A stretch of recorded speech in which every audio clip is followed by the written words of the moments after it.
Dixo presenta Factor Kaiser con Max Kaiser. Dixo is back. Información trascendente con Max Kaiser. Factor de cambio. Factor Kaiser. Tema número 1.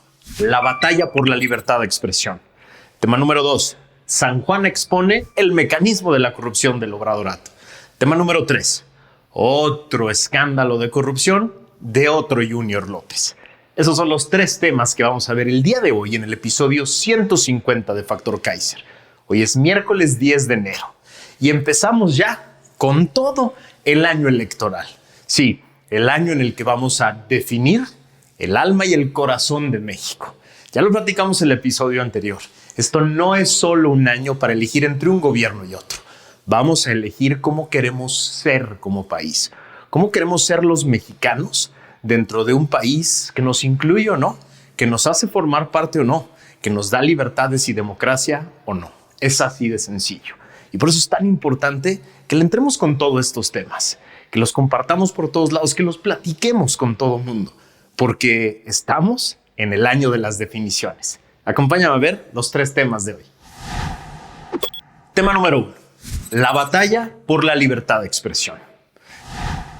El día de ayer, en un episodio especial de Factor Kaiser, les platicaba que ganamos el amparo contra la mañanera del Obradorato. Si no lo has visto, te invito a verlo y compartirlo. Dura solo 7 minutos. Y ahí te explico por qué nos animamos a pedir un amparo a la justicia federal que un juez de distrito resolvió valientemente porque escuchó nuestros argumentos, pero también escuchó los argumentos del gobierno, lo que tuvieran que decir, y resolvió a nuestro favor. Como explicaba en el episodio especial, nunca soñamos con callar a López. Eso es imposible, no lo ha logrado nadie. Ni siquiera imaginamos que él y su gente iban a cumplir con los términos de la sentencia y limitarse a dar información veraz, de interés público y sustentada, como lo dice la resolución. Nuestra intención siempre fue dar la batalla por la libertad de expresión, uno de los pilares más importantes de una democracia. Y obtuvimos exactamente lo que queríamos. Criterios jurídicos precisos, emitidos por un juez federal para darle contenido a los derechos de las personas y a los límites de la autoridad. De la sentencia se deriva claramente un criterio básico. López y su equipo de comunicación abusan del poder en la mañanera, estigmatizan a particulares, utilizan el aparato del Estado, financiado con recursos públicos tuyos y míos, para emitir opiniones personales sin fundamento sobre sus criterios y con lo que ponen en peligro a las personas. Todo eso dice la sentencia y todo está directamente relacionado con la libertad de expresión. El abuso de poder se da porque, dice la resolución, al hablar en un foro del Estado, pagado con recursos públicos, asumiéndose como autoridades, carecen de las libertades personales de expresión de las personas, porque no actúan como tal, sino como representantes del Estado. Y eso es lo que más trabajo les cuesta entender. Al presidente, a su director de comunicación social, a la señorita de la voz angustiada y a la secta completa. El presidente se puede defender de sus críticos, tiene libertad de expresión. No, el presidente es un órgano de Estado, limitado por la Constitución, y cuando se va a referir a una persona debe dar información de interés público y debidamente sustentado. Así dice la sentencia. La misma obligación tiene el resto de las autoridades. Así, el primer concepto fundamental es que las autoridades en su actuar no tienen libertad de expresión, sino la obligación de respetar la libertad de expresión de los ciudadanos. El segundo concepto fundamental de esta resolución, que a ellos les es imposible de entender, es que al estigmatizar personas desde una tribuna del poder, pasan 2 cosas. Primero, se limita la libertad de expresión y segundo, se pone en riesgo a las personas de acciones de terceros que puedan tomar como motivo los dichos del presidente o de su equipo para atacar a un crítico. Es decir, cuando el hombre más poderoso de México o su equipo señalan, acusan o estigmatizan a personas desde el Estado, lo hacen con el claro motivo de buscar su silencio, motivado por el miedo. Por eso es un claro ataque a la libertad de expresión. Tan libre eres, tan libertad de expresión tienes que te la vives atacando al presidente y no te pasa nada, pinche prianista. Él tiene derecho a defenderse, me dicen una y otra vez los miembros de la secta respecto del amparo. A ver, hay varios errores en estos eructos mentales. El primero es que yo no ataco al presidente. Según la sentencia, la ecuación de fuerza es exactamente al revés. El poderoso es él. Mis opiniones no pueden atacarlo. El segundo problema es que si no me pasa nada, es porque no debe pasarme nada. Estoy protegido por la Constitución. Ellos creen que es una concesión del presidente que no me haga nada. Y el tercero es el más importante. No, y 1000 veces no. Él no tiene derecho a defenderse de mis opiniones. Él es el presidente de todos los mexicanos. Y cuando actúa como presidente, solo tiene facultades, funciones, obligaciones y responsabilidades, no derechos. Este esfuerzo de pedir el amparo y litigarlo durante varios meses hasta obtener la resolución se enmarca en una frase que utilizábamos quienes aún pudimos jugar de niños en las calles de México. Va por mí y por todos mis compañeros. Ahí está el precedente. Utilícenlo. El modelo de demanda de amparo lo encuentran en la página del Consejo Nacional de Litigio Estratégico, que es litigioestratégico.mx. Y la sentencia completita en versión pública la encuentran en la página de Factor Kaiser, que es factorkaiser.mx. Esto también es hacer participación ciudadana, defenderse del Estado por las vías institucionales, utilizando las vías que nos dan la Constitución y las leyes. ¿Para qué? Para limitar al poder, para frenar al poder y para que poco a poco se vayan acostumbrando a que los que mandamos somos los ciudadanos. Tema número 2. San Juana expone el mecanismo de la corrupción del obradorato. San Juana Martínez, exdirectora de Notimex, consentida de López, acusó a funcionarios de la Secretaría del Trabajo de pedirle 30 millones de pesos para la campaña de Claudia Sheinbaum a cambio de entregarles la cantidad que pedían para la liquidación de trabajadores de la agencia oficial de noticias. Sí, esa que la mandaron a desaparecer. En un texto publicado en el diario La Jornada, sí, en La Jornada, Martínez sostuvo que José Luis Sánchez Cuacitl, director jurídico de la dependencia, le hizo saber que le entregaría la cantidad solicitada siempre y cuando entregaran el 20% para la campaña de la precandidata de Morena. Cito: es una práctica común en el gobierno, así lo dijo. Se lo dijo al director administrativo de la agencia, quien negociaba la liquidación con Sánchez Cuacitl, según el texto.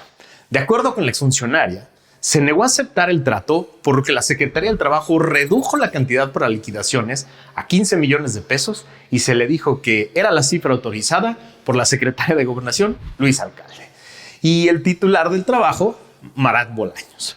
Martínez asegura que informó al presidente López Obrador que el sindicato exigía recursos extraordinarios adicionales a la liquidación y este le dijo que no permitirían ningún abuso. Cito: lamentablemente no fue así. La secretaria Luisa María Alcalde decidió acceder a todas las pretensiones del sindicato. De esa manera, favorecían no solamente el final de la huelga impuesta e ilegal avalada por Alcalde, sino que con una bolsa de 256 millones de pesos beneficiaban a los abogados líder vitalicio del sindicato de telefonistas, Francisco Hernández Juárez, quien apoyó, sostuvo y alentó la huelga en Notimex, y por supuesto al asesor legal, operador y padre de la secretaria de Gobernación, Arturo Alcalde. Cierro la cita de San Juana. No se trata de una detractora crítica de López, se trata de una de sus consentidas, a quien ha abrazado y defendido López como a pocos. Es una práctica común, dijo. Eso aseguró la señora. Y ya lo sabemos, ya nos lo había explicado Luz Helena Chávez en El Rey del Cash, quien, igual que San Juana, lo vio desde adentro. No se lo contaron. Así, lo único que tenemos que hacer es multiplicar el número de órganos de gobierno que están dirigidos por floreros que no merecían ese puesto, a los que les exigen también millones de pesos para la campaña de Claudia, para poder imaginar los miles de millones que se han desviado en 5 años para llenar de helio la campaña de Claudia y tratar de inflarla y decirte que es invencible. Ese, amiguitos, es el mecanismo de la corrupción del obradorato. De ese ha sobrevivido años.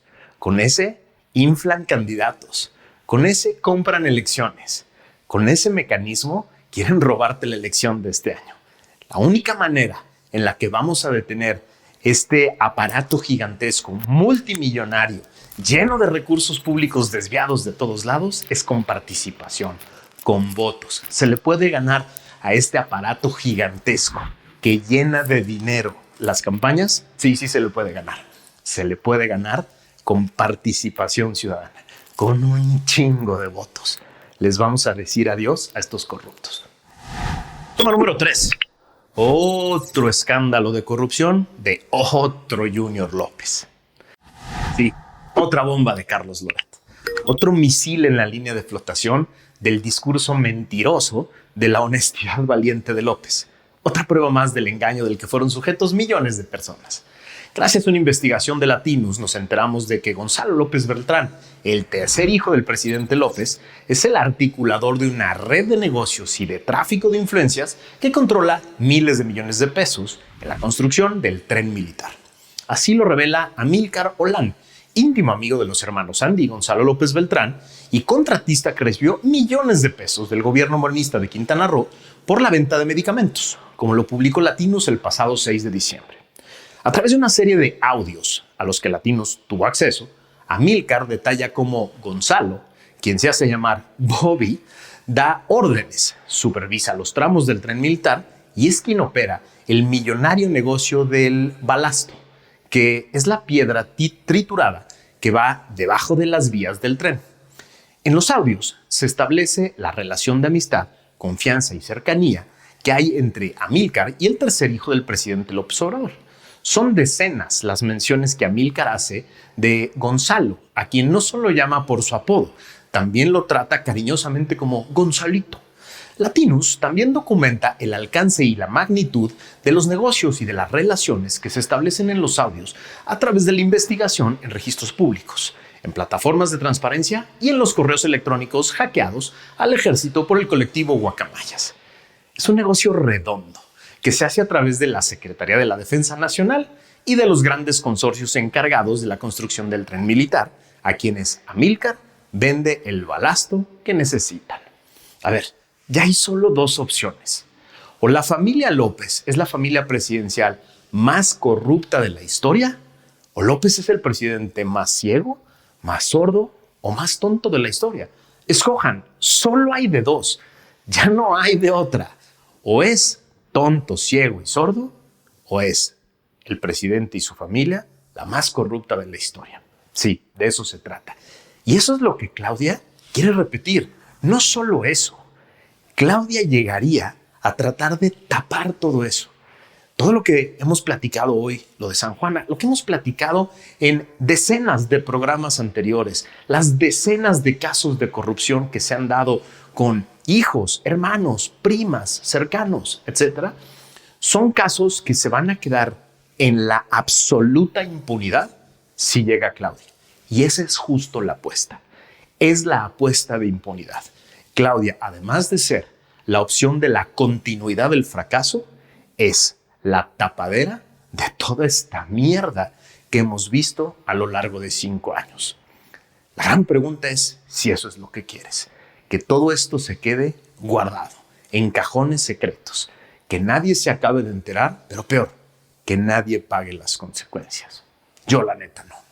Yo sí quiero que haya la opción de que esto se investigue debidamente por las autoridades competentes, que se les dé oportunidad de defenderse y que al final se haga justicia de cada uno de los casos que han generado tu enojo y el mío y la frustración de todo México de que en este país parece que la impunidad es la que reina. ¿Quieres que la reina de la corrupción sea la que se encargue de tapar todo esto? Yo no.